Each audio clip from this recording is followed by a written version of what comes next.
Hello friends, welcome to channel masters of botany again. मैं हूं आपका दोस्त विनय कुमार सिंह और आज के इस वीडियो में हम बात करने जा रहे हैं सीव ट्यूब प्लास्टिड के बारे में।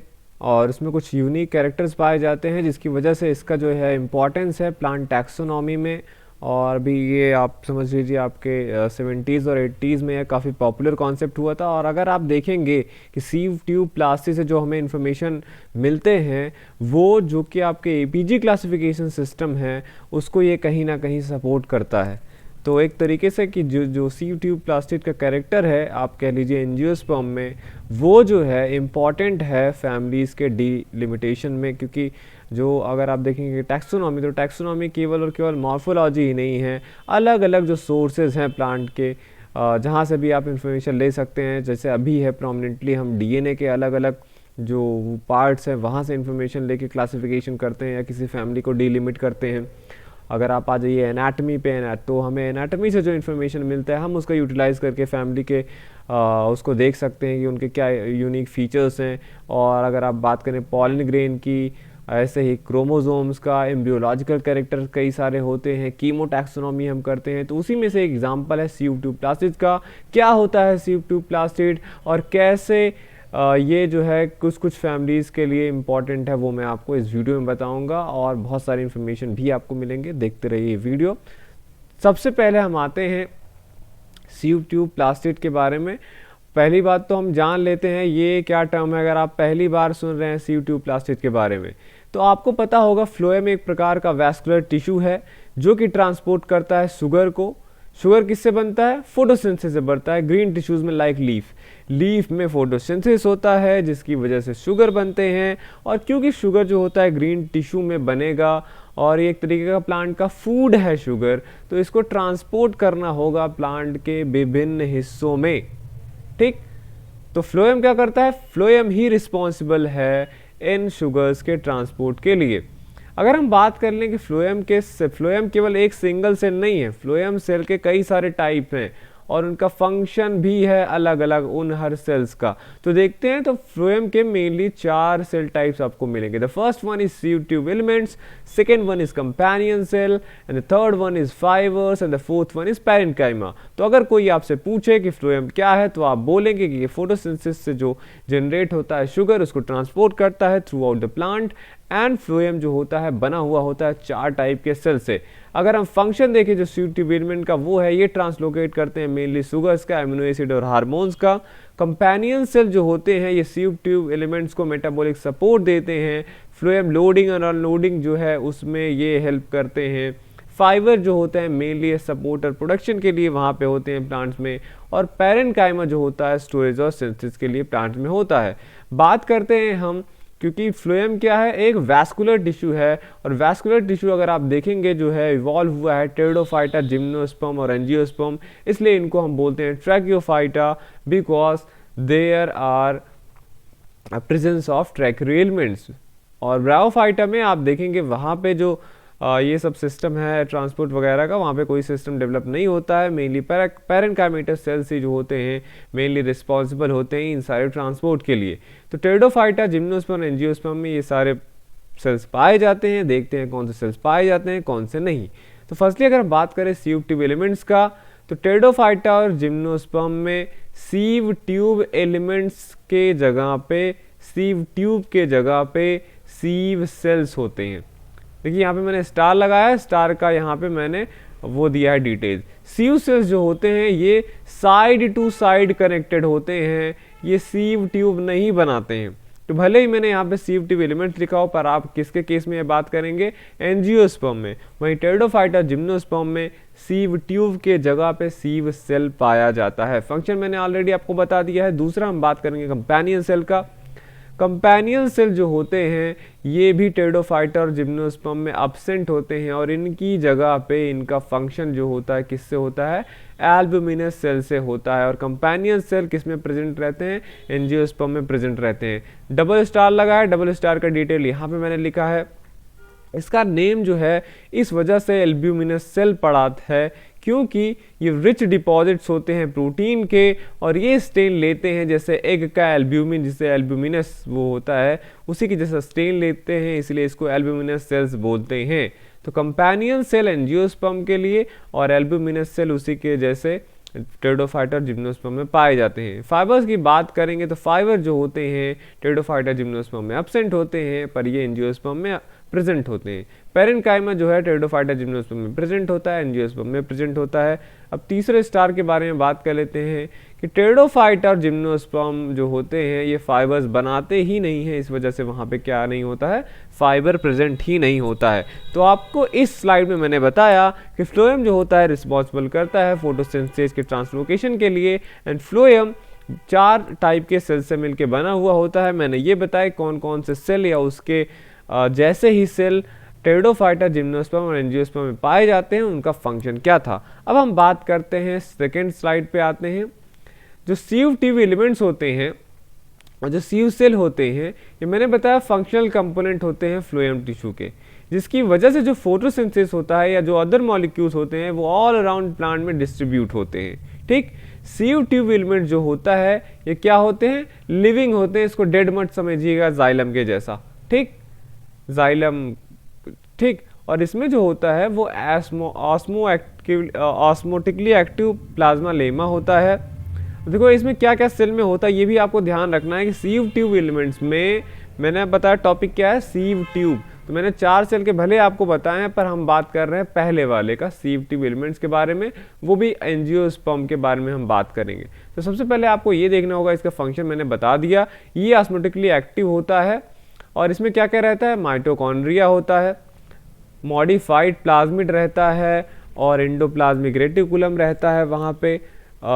ठीक है, एंडोप्लाज्मिक रेटिकुलम। और मैच्योर कंडक्टिंग स्टेज में यहाँ पे साइटोजॉल नहीं होता है, राइबोसोम नहीं होता है, गोल्गी एपरेटस नहीं होता है, न्यूक्लियस भी नहीं पाया जाता है और सेंट्रल वैक्यूल जो होता है यहाँ पे पाया जाता है, सेंट्रल वैक्यूल भी यहाँ पे नहीं पाए जाते हैं। ठीक, तो क्या क्या आपने देखा कि यहाँ पे कुछ माइटोकॉन्ड्रिया, कोई मॉडिफाइड प्लाज्मिड और एंडोप्लाज्मिक रेटिकुलम रहता है। मैच्योर स्टेट में यहाँ पे cytosol, ribosome, Golgi apparatus, nucleus और सेंट्रल वैक्यूल यहाँ पे विद स्टोनोप्लास्ट नहीं पाया जाता है। 10 जो सेल है वो मोस्टली फ्री रहता है, क्योंकि मैंने बताया कि इनका फंक्शन क्या है, शुगर ट्रांसपोर्ट करने का। और अगर यहाँ पे इतने सारे सेल के सारे कंटेंट्स रहेंगे तब मूवमेंट कैसे होगा इतना फास्ट। तो सीव ट्यूब जो एलिमेंट होते हैं ये जो होता है स्पेशलाइज्ड होते हैं इंटरसेलुलर कम्युनिकेशन के लिए।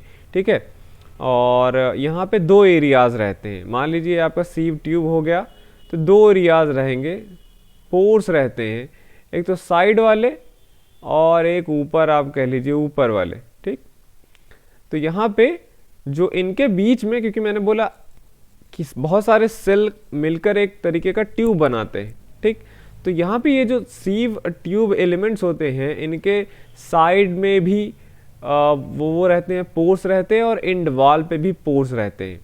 ठीक, और दोनों जगह पे कई सारे सीव पोर्स होते हैं।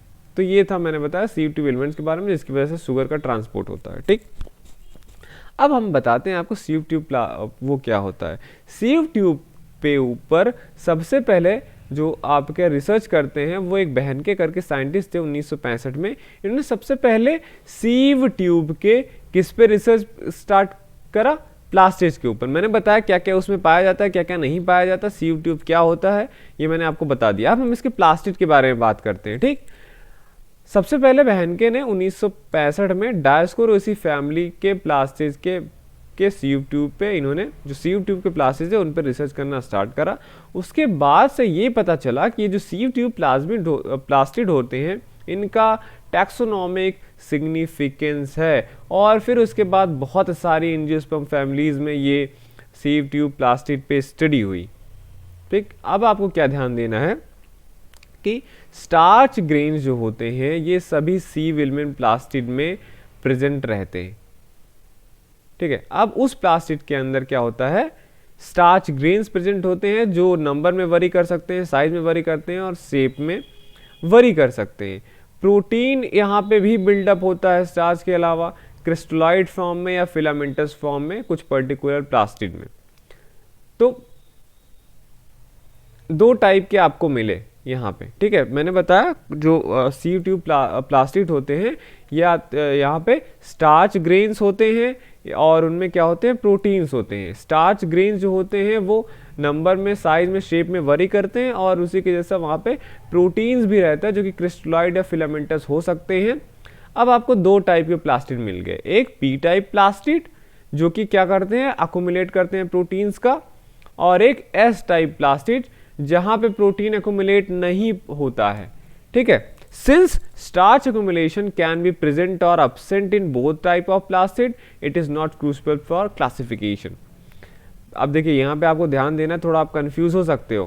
प्लास्टिड जो होते हैं सीव ट्यूब प्लास्टिड, मैंने अगर आपको एसटीपी नाम दिया तो दो टाइप के होते हैं, स्टार्च अकुमुलेटिंग एंड प्रोटीन अकुमुलेटिंग, ठीक। तो दो टाइप के प्लास्टिड आप कह सकते हो, S type and P type. अब एस टाइप वाला जो होता है ये प्रोटीन अकुमुलेट नहीं करता है, ठीक है, इसमें प्रोटीन अकुमुलेट नहीं होता। पर पी टाइप वाले में स्टार्च अकुमुलेशन होता है, लेकिन स्टार्च का वहां पे टैक्सोनॉमिक सिग्निफिकेंस नहीं है, मतलब हम स्टार्च को कंसीडर नहीं करेंगे। प्लास्टिड दो टाइप के होते हैं जो कि प्रोमिनेंटली आपका स्टार्च अकुमुलेट करते हैं और प्रोटीन अकुमुलेट करते हैं। मतलब अगर ये स्टार्च है, मतलब एस टाइप वाले जितने भी प्लास्टिड होते हैं उनमें प्रोटीन का अकुमुलेशन बिल्कुल भी नहीं होता है। पर जिन्हें हम प्रोटीन टाइप वाला बोल रहे हैं उसमें प्रोटीन और स्टार्च दोनों का अकुमुलेशन होता है।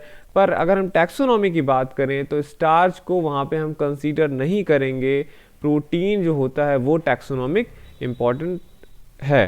तो 6 टाइप के पी टाइप वाले जो प्लास्टिड हैं ये 6 टाइप के होते हैं। फर्दर पहले को हम बोलते हैं P1 सब टाइप। ओके, P1 सब टाइप का क्या फीचर है, इनके प्लास्टिड में एक सिंगल क्रिस्टलॉइड जो होता है यहाँ पे प्रोटीन प्रेजेंट होता है, जो कि अलग अलग साइज शेप का भी हो सकता है, या तो यहाँ पे आपको इरेगुलरली अरेंज फिलामेंट्स मिलेंगे, ठीक।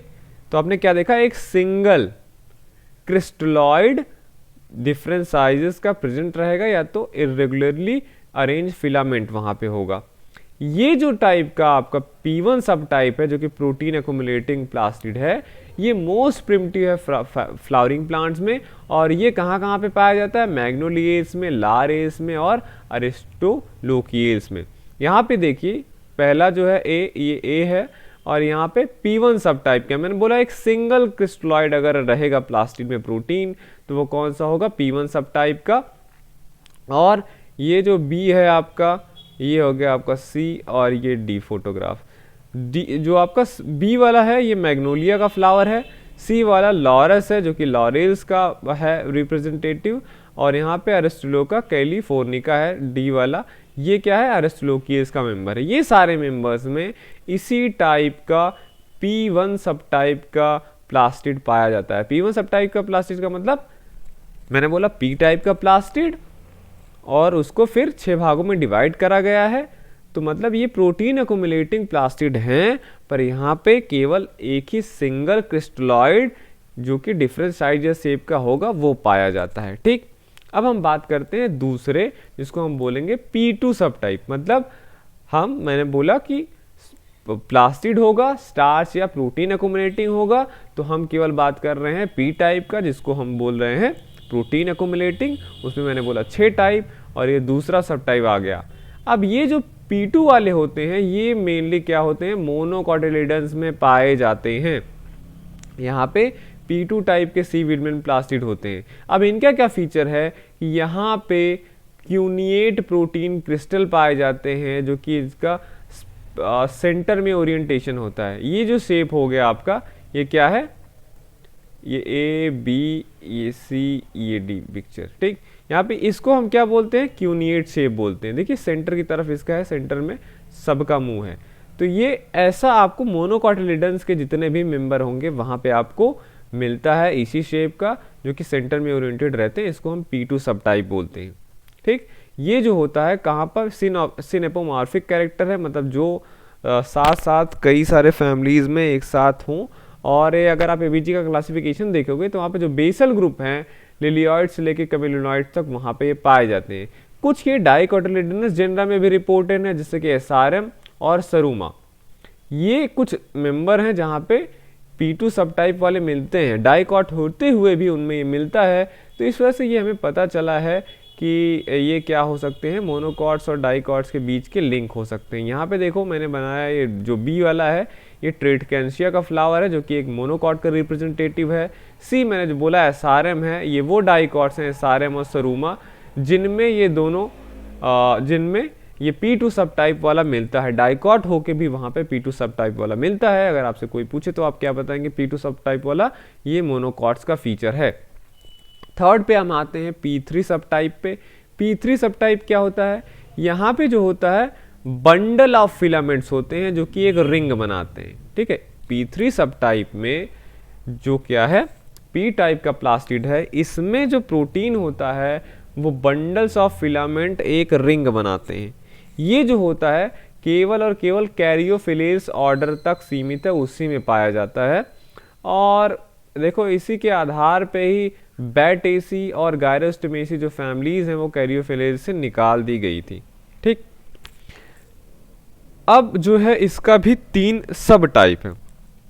P3 के भी 3 हैं जिनमें ग्लोब्यूलर क्रिस्टलॉइड पाया जाता है और जिसमें हेक्सागोनल क्रिस्टलॉइड पाया जाता है और जिसमें क्रिस्टलॉइड पाया ही नहीं जाता।